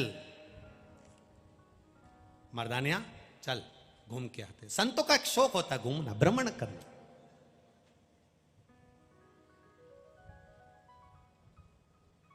खंडवा के धुनी वाले बाबा गए हो कभी? गए हो? खंडवा के धुनी वाले बाबा, बड़ा शौक था गाड़ी में घूमने का, बड़ा शौक था पैदल चलने का, बड़ा शौक था अलमस्त होकर घूमने का। इसलिए आज भी उनके यहां जाकर दर्शन करना, मां वाहन खड़े मिलेंगे आपको। बड़ा स्वामी समर्थ जी को बड़ा शौक था भ्रमण घूमने का। चलो, गुरु नानक देव जी को बड़ा शौक था भ्रमण करने का। चल रहे, ए मर्दानिया चल। मर्दानिया कहे, गुरु जी कहाँ चलेंगे? चल तो सही, चल मेरे साथ चल तू। चलो, मर्दानिया को पकड़ा, मर्दानिया को लिया और चलती है। चल मर्दानिया। घूमते घूमते घूमते घूमते एक शहर में पहुंच गए। शहर से पास में एक गांव था, वहां पर गुरु नानक देव जी पहुंच गए। और गुरु नानक देव जी जब वहां पहुंचे तो गुरु नानक देव जी ने मर्दानिया से कहा रे अब कहीं बैठते हैं, जरा देख तो कहीं झोपड़ा वोपड़ा मिले। इतने में मर्दानिया ने कहा गुरुजी सामने एक झोपड़ा बना हुआ है, सामने बना है झोपड़ा, बिल्कुल ठीक सामने एक झोपड़ा बना हुआ है। गुरुजी ने कहा चल वहीं चलते हैं। इतने में मर्दानिया से कहा मर्दानिया जा बोल तो कि गुरु नानक देव जी आए और तुम्हारे झोपड़े में रहना चाहते हैं। सूचना मिल गई गुरु नानक देव जी आए, झोपड़े में रह रहा व्यक्ति बड़ा खुश हो गया, आज मेरे भाग्य खुल गए, आज मेरे यहां दिवाली हो गई, गुरु नानक देव पधार गए। संत आए, साधु आए, गुरु आए, घर में दिवाली है, दशहरा है, दीपोत्सव है। क्या ना कर दिया जाए जब गुरु द्वार पर आए, हम क्या ना दे दें उसको। आए गुरुजी, गुरुजी ने कहा सुनो भाई हम तुम्हारे यहां रह रहे हैं, हमारा मन है कि हम सत्संग करें, चालू हो जाओ। सबने कीर्तन चालू कर दिया। गुरु नानक देव जी ने कीर्तन चालू करा, सत्संग चालू करा। कीर्तन सत्संग चलते चलते गुरु नानक देव जी ने कहा भैया अब एक काम करो, लंगर लगाओ, भूख लग रही है, भोजन की तैयारी करो। लंगर पकाया गया, लंगर बनाया गया, सबने लंगर चखा, भंडारे का भोजन किया। गुरु नानक देव जी ने भी आनंद से पाया, कीर्तन किया। कीर्तन करने के बाद गुरु नानक देव जी मर्दानिया से सुबह बोले अब चलो चलें। अब संत और बादल एक जैसे होते हैं, कभी भी आ जाते हैं। बादल भी आते हैं तो बरस कर जाते हैं और संत भी आते हैं तो बरस कर जाते हैं। दोनों का एक काम। बादल का काम भी बरसने का है, बरसेंगे चले जाएंगे। बादल बरसते हैं तो भूमि को हरा भरा कर देते हैं और संत जिसके ऊपर बरसते हैं उसकी जिंदगी को हरा भरा कर देते हैं। संत है, गुरु है, उसको पहचानना कठिन है। चौलप्पा नहीं पहचान पाया, सुंदर भाई स्वामी समर्थ जी को नहीं पहचान पाई, नहीं पहचाने। गजानंद बाबा से गांव में रहे, दुनिया के लोगों ने नहीं पहचाना। बाद में पहचान होती है जब संत चले जाते हैं। एकनाथ जी को नहीं पहचाना, नामदेव जी को नहीं पहचाना, मुक्ताबाई को नहीं पहचाना, तुकाराम जी को नहीं पहचाना, रामकृष्ण परमहंस को नहीं पहचाना, मीराबाई को नहीं पहचाना। भारत के जितने संत थे इनको जब थे तब नहीं पहचाना, जब चले गए तब पहचान कर रहे। जब तक थे तब तक लोग गाली देते रहे, चोटा होगा, ऐसा होगा, वैसा होगा, ढोंगी है, प्रपंची है, छली है। क्या होता है शंकर जी की पूजन करने से? वो तो ढोंग करता, वो तो प्रपंच करता, वो तो छल करता। जिंदा है तब तक दुनिया के लोग अपशब्द कहेंगे, ताने देंगे, गाली देंगे, आड़ा टेढ़ा बोलेंगे। जब वही दुनिया छोड़कर चले जाता है फिर दुनिया के लोग जानते हैं कि ये संत की कृपा थी जो अपना क्षेत्र बचा हुआ था, ये स्वामी समर्थ की कृपा थी जो अपना महाराष्ट्र बचा हुआ था, ये गजानन बाबा की कृपा थी जो अकोला बचा हुआ था। फिर हमने पहचान कर ली, पहचान गए, फिर गया तब। बादल और संत एक बराबर के होते हैं। बादल और साधु, सन्यासी, तपस्वी, साधक, उपासक, संत एक बराबर के होते हैं। बादल बरसता है, चले जाता है, पृथ्वी को हरा भरा कर देता है। संत बरसता है, संत आता है थोड़े दिन के लिए, 7 दिन, 5 दिन, 4 दिन, 3 दिन के लिए संत आपकी नगरी में आता है, बरसता है, अमृत लुटा देता है। इतना बरसाया, इतना बरसाया, जिन्होंने 7 दिन बैठकर इस संत वाणी में अपने कपड़ों को गीला कर लिया, जो इस संत की वाणी में नहा लिया, वो फिर दूसरी वाणी में नहीं नहाता, उसकी जिंदगी संवर जाती है। जो नहा लिया, नहा लिया। चलते फिरते रहते हैं, संत रुकते नहीं, चल रहे। शिव महापुराण छत्तीसगढ़ भिलाई में हो गई, अब यहां हो गई, यहां पूरी हो जाएगी 17 तारीख से 23 मई तक। आदर्श नगर ग्राउंड, बीरगंज, नेपाल की पावन धरा पर प्रारंभ हो जाएगी दोपहर में 2 बजे से 5 बजे तक। जो कथा नेपाल की पावन भूमि पर होगी उसका नाम डोलेश्वर महादेव शिव महापुराण की कथा होगी। डोलेश्वर महादेव, आपके ध्यान में रहना चाहिए कि शंकर भगवान को जब तारकासुर के 3 बेटों ने सिर काट दिया था, तो शिवजी का जो सिर नेपाल में जाकर गिरा था, लोग कहते हैं वो पशुपतिनाथ है, पर पशुपतिनाथ नहीं, पशुपतिनाथ से 12 किलोमीटर की दूरी पर है डोलेश्वर महादेव, जहां पर शंकर भगवान का सिर गिरा था। तो उस डोलेश्वर महादेव की कथा नेपालपुर के वीरगंज के आदर्श नगर ग्राउंड में नेपाल में ये कथा 2 बजे से 5 बजे तक नेपाल की पावन धरा से प्रारंभ होगी। डोलेश्वर महादेव, जहां पर 64 योगिनियां एक साथ बैठकर नृत्य करती हैं। डोलेश्वर महादेव, जहां पर भगवान शंकर की अर्धांगिनी माता पार्वती अपने भाई के मरने के बाद में, अपने भाई के मरने के बाद उसके लिए मां पार्वती डोलेश्वर में बैठकर तप करती है। वो डोलेश्वर महादेव, उनकी कथा वहां से डोलेश्वर महादेव जहां कथा हो रही है वीरगंज में नेपाल में, वहां से डोलेश्वर महादेव तो बहुत दूर है, काठमांडू में, पर कथा वहां से हम डोलेश्वर महादेव का स्मरण करेंगे।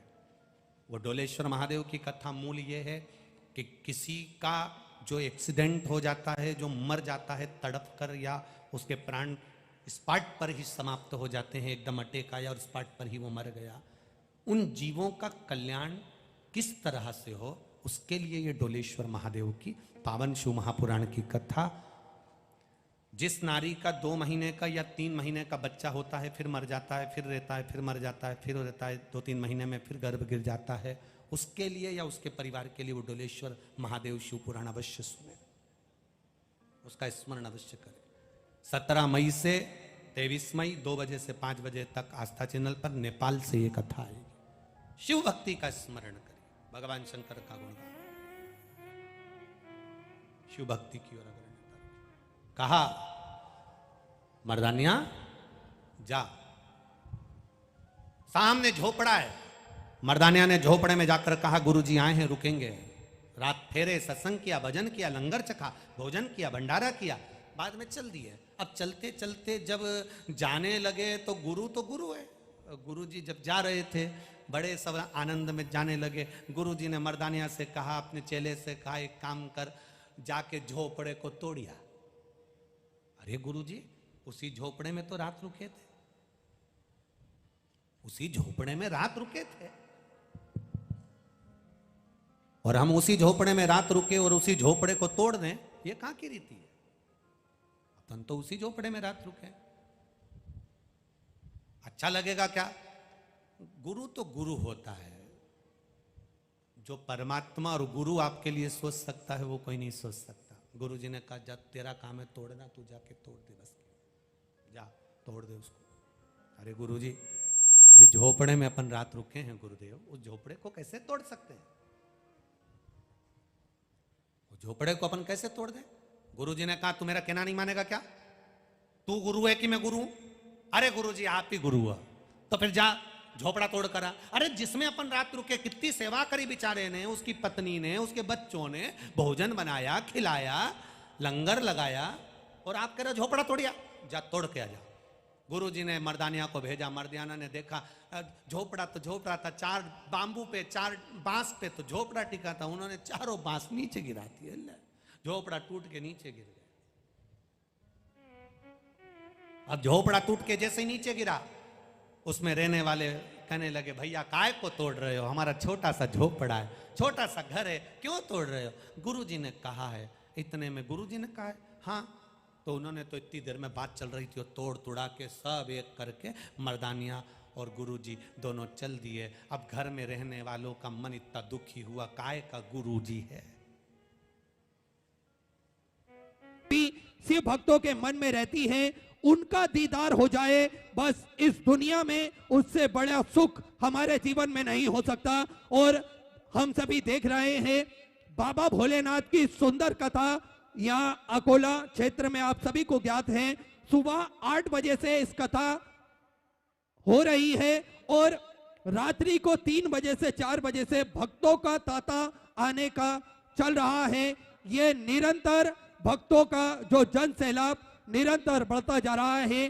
बाबा भोलेनाथ की कहीं ना कहीं कृपा आप सभी जीवों पर विद्यमान होती है और लाखों की संख्या में सभी भक्त कथा मंडप में पधारते हैं, कथा श्रवण करने हेतु पधारते हैं। ये बाबा भोलेनाथ की कृपा है, ये शिव महापुराण कथा का प्रभाव है। हम सभी पहले भी देखते आ रहे हैं कि कथाएं युग युगांतर से होती चली आ रही हैं और कथा में कुछ भक्त लोग बैठते थे, कुछ माताएं बैठती थी और अपने जीवन को कृतार्थ में करती थी। पर अब कथाओं का जो विशालतम स्वरूप हम सभी को देखने को मिलता है, कहीं ना कहीं लगता है कि सनातन धर्म फिर से जागरूक हो रहा है। कहीं ना कहीं लगता है लोगों के हृदय में भगवान भोलेनाथ के प्रति अपार श्रद्धा बढ़ती जा रही है। लोग मंदिर जा रहे हैं, देवालय जा रहे हैं और कथा में लाखों की संख्या में ये भीड़ हम सभी को देखने को मिलती है। ये प्रभाव है शिव महापुराण की कथा का, ये प्रभाव है एक लोटा जल चढ़ाने का जो हम सभी को देखने को मिलता है। बाबा भोलेनाथ की कृपा सभी जीव पर विद्यमान हो, इससे बड़ा सुख हमारे जीवन में और कुछ हो नहीं सकता। और एक लोटा जल चढ़ाने का प्रभाव हम सभी देखते हैं टीवी चैनल के माध्यम से कि पत्र आते हैं, पत्रों में एक लोटा जल का प्रभाव जब लिखा रहता है तो निश्चित ही हमारी आत्मा कृतार्थ में हो जाती है। जब हम श्रवण करते हैं कि किसी को 30 साल की बाद संतान हुई, किसी को 12 साल के बाद संतान हुई, किसी को 18 साल के बाद संतान हुई, ये बाबा भोलेनाथ की कृपा है, ये बाबा भोलेनाथ की करुणा है। किसी की बीमारी भगवान भोलेनाथ पे जल चढ़ाने से ठीक हो गई, ये भगवान भोलेनाथ की कृपा है। निरंतर हम सभी उनके चरणों में जाएं, एक लोटा जल चढ़ाएं। पूज्य गुरुदेव ने हम सभी को बड़ा ही सुंदर और सरल तरीका बताया है। एक लोटा जल सारी समस्याओं का हल, एक लोटा जल लेकर हम पास के मंदिर शिवालय जाएं और एक लोटा जल चढ़ाएं, बेलपत्री अर्पित करें तो निश्चित ही सारी समस्याओं का निदान निकलेगा, निश्चित ही सारी समस्याओं का हल हम सभी के जीवन में निकलेगा। और हम सभी को देखने को मिलता है युवा वर्ग कथाओं से जुड़ता चला जा रहा है, भगवान भोलेनाथ की भक्ति में लीन होता चला जा रहा है। युवा वर्ग जुड़े, इससे बड़ा सुख हमारे जीवन में नहीं हो सकता, क्योंकि आने वाली पीढ़ी हमारे सनातन धर्म को माने, हमारे मूल जड़ों को पहचाने, इससे बड़ा सुख नहीं हो सकता। और युवाओं का किस प्रकार से होना चाहिए ये हम सभी के लिए विचारणीय है, क्योंकि मुखमंडल तेजस्वी हो, वाणी ओजस्वी हो, शरीर में शक्ति हो, मन में उत्साह हो, सद्बुद्धि और विवेक हो, हृदय में कारवा हो, मातृभूमि से प्रेम हो, इंद्रियों पर संयम हो, मन जिसका स्थिर हो, आत्मविश्वास दृढ़ हो, इच्छा शक्ति प्रबल हो, साहसी सूरवीर हो, सिंह जैसा निर्भय हो, लक्ष्य जिसका ऊंचा हो, सत्य जिसका ईश्वर हो, व्यसनों से मुक्त हो, जीवन में अनुशासन हो, मधुर प्रेममयी वाणी हो, संपूर्ण जगत कुटुंब हो, गुरुजनों पर सम्मान हो, माता पिता पर श्रद्धा हो, मानवीय संवेदना हो, दीन दुखियों का मित्र हो, ऐसा युवाओं को होना चाहिए। और हमें हमारी संस्कृति से जुड़ना चाहिए, हमें हमारे धर्म को पहचानना चाहिए, जो हमारे धर्म की मूल जड़ें हैं उसको पहचानना चाहिए। एक लोटा जल का प्रभाव क्या होता है ये हम सभी को जानना चाहिए, क्योंकि प्लम्बर कितना भी एक्सपर्ट क्यों ना हो, पर वो आंखों से टपकता पानी कभी बंद नहीं कर सकता। उसके लिए हमें एक दोस्त की जरूरत होती है, एक मार्गदर्शक की जरूरत होती है, एक गुरु की जरूरत होती है, जो आंखों से टपकता हुआ पानी बंद कर दे। और देखिए, जीवन में हमें 2 प्रकार के दोस्त अवश्य बनाना चाहिए। सभी युवाओं के लिए ये बड़ी ही सुंदर बात है।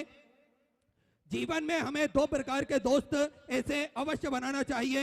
एक भगवान कृष्ण की तरह, जो भले ही आपके लिए लड़े नहीं, पर आपकी जीत को सुनिश्चित कर दे, ऐसा भगवान कृष्ण की तरह हमें दोस्त बनाना चाहिए और दूसरा दोस्त हमें कर्ण की तरह बनाना चाहिए। हार आपकी सामने दिख रही है, इसके बाद भी वो आपके लिए लड़े, ऐसा दोस्त हमारे जीवन में अवश्य बनाना चाहिए। और निरंतर हम सभी को ये प्रयास करना चाहिए कि हम एक दूसरे का सहयोग दें, एक दूसरे को सहयोग प्रदान कर सकें, एक दूसरे के काम आ सकें, क्योंकि कर को कर से जोड़कर शिव को करूं प्रणाम, कर को कर से जोड़कर शिव को करूं प्रणाम, हर पल शिव का ध्यान धर, सफल होवे सब काम। हम हर पल शिव का ध्यान धरेंगे तो निश्चित ही सारे कार्य सफल होंगे और निश्चित ही हमारे सारे कार्य बनेंगे। क्योंकि धैर्य रखना, निराश ना होना कभी, क्योंकि जिन्होंने आपकी और हमारी किस्मत लिखी है वो पूरे ब्रह्मांड के सबसे बड़े लेखक हैं। इसलिए हमें विश्वास रखना चाहिए महादेव पर, उनकी इच्छा पर हमें विश्वास रखना चाहिए। वो निश्चित ही हमारे लिए अच्छा कुछ ना कुछ अवश्य करेंगे, क्योंकि इस पृथ्वी के, इस दुनिया के, इस संसार के सबसे बड़े लेखक ने हमारी किस्मत लिखी है। तो आप ये बात मान के निश्चित ही अपने मन में उतार लें कि कुछ भी गलत हमारे लिए नहीं लिखा होगा, जो भी लिखा होगा हमारे लिए अच्छा ही लिखा होगा। इसलिए भगवान महादेव को याद करते रहें। और एक विशेष सूचना आप सभी के लिए, 17 मई से 23 मई तक आप सभी को ज्ञात है आदर्श नगर ग्राउंड वीरगंज नेपाल में कथा होगी। आप सभी उस कथा में आमंत्रित हैं, आप सभी उस कथा में पधार सकते हैं। दोपहर 2 बजे से 5 बजे तक आस्था चैनल पर इस कथा का प्रसारण हम सभी श्रवण करेंगे और अपने जीवन को कृतार्थ में करेंगे। 17 मई से 23 मई 2023 तक आदर्श नगर ग्राउंड वीरगंज नेपाल से इस कथा हम सभी श्रवण कर अपने जीवन को कृतार्थ में करेंगे, आनंद में करेंगे। और जैसा कि आप सभी को ज्ञात है, सत्यपन नगरी सीहोर की पावन धरा पर विशाल कुबेरेश्वर धाम की स्थापना होने जा रही है। यह एक ऐसा धाम बनने जा रहा है जो 12 ज्योतिर्लिंग के मध्य में केंद्र में स्थापित होगा। बाबा की अभी मूर्ति की स्थापना नहीं हुई है, पर उनकी कृपा और करुणा सभी जीव पर विद्यमान होती है। जो भक्त अपने मन की मुराद लेकर बाबा कुबेर भंडारी के चरणों तक पहुंचता है, किसी भी स्थान पर बैठकर 108 बार श्री शिवाय नमस्तुभ्यम का जाप करता है, उन सभी भक्तों की मनोकामना मेरा कुबेर भंडारी, मेरा राजा धीराज भांगाल राजा कुछ ही दिनों में, कुछ ही महीनों में पूर्ण कर देता है।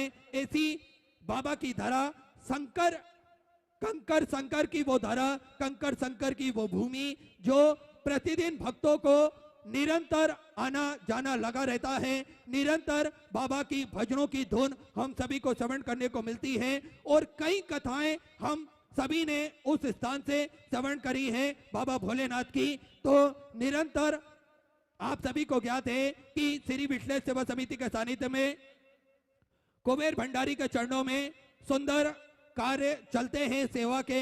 आप भी इस कार्य में जुड़ सकते हैं, सेवा में आप भी जुड़ सकते हैं। आप सभी को ज्ञात है भोजन भंडारा प्रतिदिन सुचारू रूप से चलता है, जिसमें लाखों सैकड़ों हजारों भक्त प्रतिदिन भोजन भंडारे का आनंद लेते हैं और अपने जीवन को कृतार्थ में करते हैं, आनंद में करते हैं।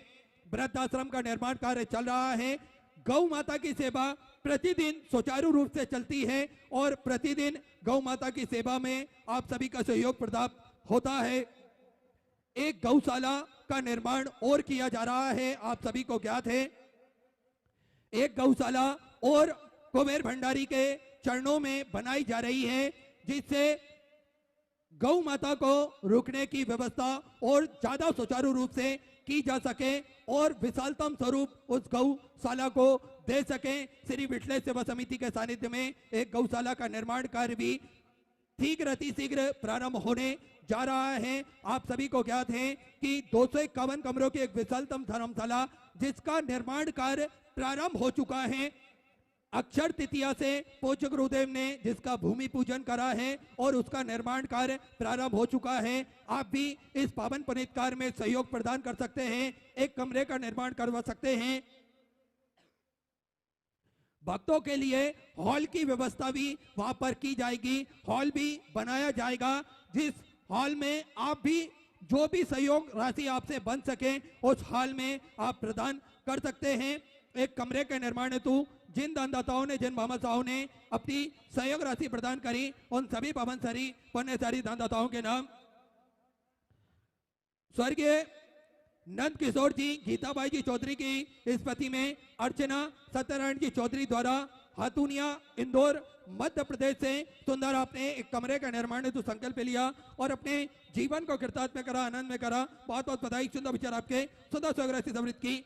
सेवन कुमार जी गुप्ता, प्रभा जी गुप्ता, शुभम जी गुप्ता, रायबरेली उत्तर प्रदेश से आपने सुंदर एक कमरे का निर्माण हेतु संकल्प लिया और अपने जीवन को कृतार्थ में करा, आनंद में करा। बहुत बहुत बधाई। सुंदर विचार आपके, सुंदर स्वराशि समृद्ध की। निरंजन जी गांधी मुंबई से आप